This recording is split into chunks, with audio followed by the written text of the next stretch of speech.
এখন পর্যন্ত তদন্তে যেটা প্রাইভেট থেকেই আছে একজন ব্যাংক আধিকারিককে আমরা এখন গ্রেপ্তার করেছি, তদন্ত চলছে। বাকি তদন্ত সাপেক্ষে বাকি আমাদের ইনভেস্টিগেশনে অগ্রগতি নির্ভর করবে। যাকে আটক করা হয়েছে নামটা কি স্যার? নামটা হলো রামিয়ানি শ্রীমু। আগরতলায় পোস্টেড ছিলেন। প্রাথমিকভাবে কোন ব্যাংকে? UCO bank.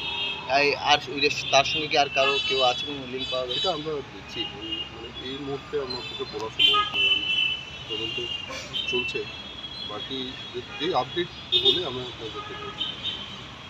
Thank you.